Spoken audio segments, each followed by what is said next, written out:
লোকে আমায় ভালোই বলে, দিব্যি চলন সই। দোষের মধ্যে একটু নাকি মিথ্যে কথা কই। ঘাটশিলাতে যাবার পথে ট্রেন ছুটছে যখন, মায়ের কাছে বাবার কাছে করছি বকম বকম। হঠাৎ দেখি মাঠের মধ্যে চলন্ত সব গাছে এক এক রকম ভঙ্গি ফোটে, এক এক রকম নাচে।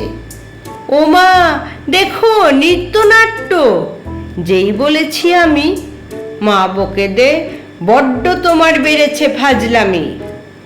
চিড়িয়াখানার নাম জানো তো আমার সেজমেশর?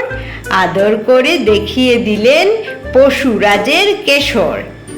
কদিন পরে চুন খোসানো দেয়াল জুড়ে একই ঠিক অবিকল সেই রকমই মূর্তি যেন দেখি। ক্লাসের মধ্যে যেই বলেছি সুরঞ্জনার কাছে, জানিস আমার ঘরের মধ্যে সিংহ বাঁধা আছে। শুনতে পেয়ে দিদিমণি অমনি বলেন, শোনো, এসব কথা আবার যেন না শুনি কক্ষনো। বলি না তাই, সেসব কথা সামলে থাকি খুব।